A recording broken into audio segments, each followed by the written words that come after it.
wrestling fans, thanks for clicking the dreaded D-Rose report. Hang on. I had gum in my mouth again. How that gets in there, I don't know. Matt Hardy's girlfriend, got some strange stories again. Matt Hardy's girlfriend, Reby Sky, says North Carolina police coerced her into providing evidence against Matt Hardy in order to arrest him last Wednesday. Well, sounds like to me somebody wanted to keep her ass out of jail, so she kept herself out of jail by... 25-year-old model tells TMZ that officers intimidated her and threatened her in order to get information on Matt Hardy's collection of prescription drugs that, after he was rushed to the hospital for an adverse drug reaction, her information to the police was enough to obtain a search warrant which led to Hardy's arrest. So, when Reby returned home from the hospital, she found police all over the house conducting a raid. And she said they threatened her with jail if she did not answer questions following up on the investigation. She showed them then officers the Matt Hardy safe that contained numerous Vicodin pills which he did not have a prescription for. Sky called 911, by the way, because Hardy was strung out on pills. She tells TMZ she would have kept her mouth shut at the situation if she knew police was going to accumulate evidence for the warrant, adding that she would have never put Matt in a compromising position with the law. But they got the drugs there, so he put himself in that position. Haven't heard any more on this, so. But anyway, he's in the WWE rehab. That usually gets you a little time cut off if you do something like that. But you know, WWE, they must have a little bird, somebody that knows what's going on. Because, man, as soon as Jeff Hardy was released, boom, cops came down.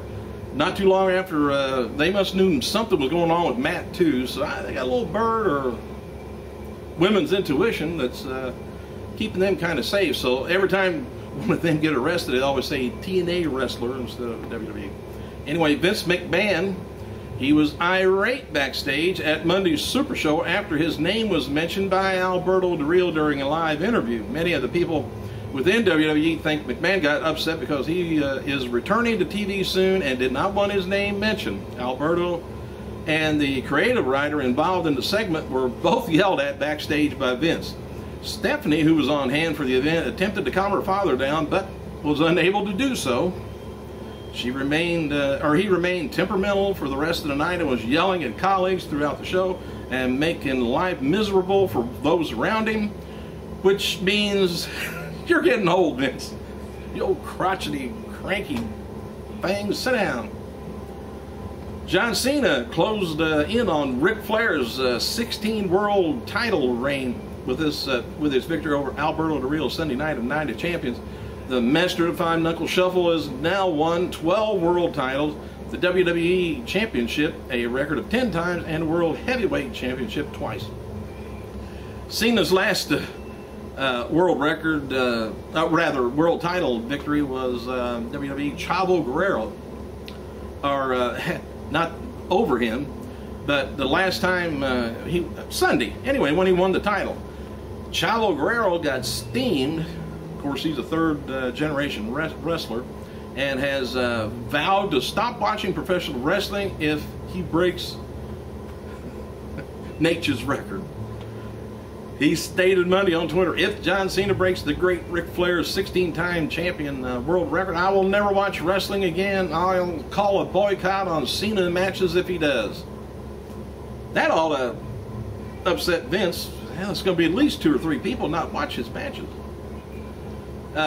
Matches taped for tonight's Dayton, Ohio episode of WWE Superstar is going to be Ted DiBiase taking on Tyson Kidd, Brodus Clay taking on a local competitor. Did you happen to see big old Brodus Clay? He either threw out R-Truth out the door or The Miz, I forget which one it was, but he still looks like that monster I showed you 2 or 3 months ago on my clip. Randy Orton is going to be appearing at Slacker's CD and games in St. Louis Mills Mall, I guess, in Missouri, Monday beginning at 5 p.m. Dolph Ziggler, by the way, stated that this is strange. I should get paid for this stuff. Dolph Ziggler stated on his evening Twitter that he sustained a hairline fracture of his jaw from a punch by Hugh Jackman that struck him last night on Raw. Well, on Monday's Raw. Said the United States champion noted that he will be wearing a mouth guard in the ring while his jaw heals and will not miss any live events. So, it sounds like Ziggler got his jaw jacked, man. Yeah, I said that.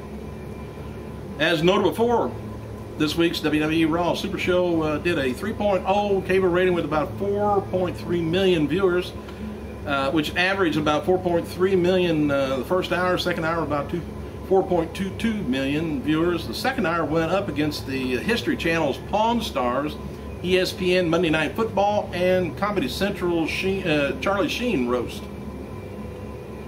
I didn't know he was doing a cooking show.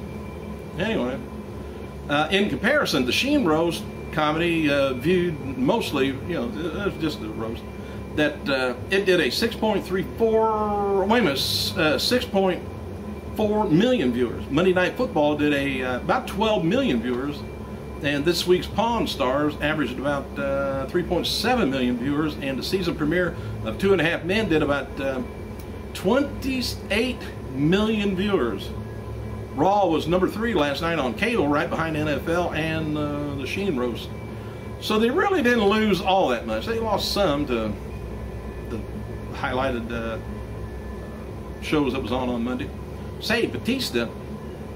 Yep, Batista. I said his name. I haven't said it for a long time, but he hadn't posted not much on Twitter since July 31st.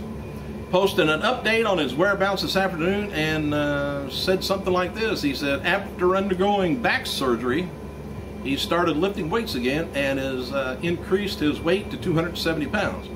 He has no plans of going back to wrestling or wrestling for any other promotion. Regarding mixed martial arts, Batista said, if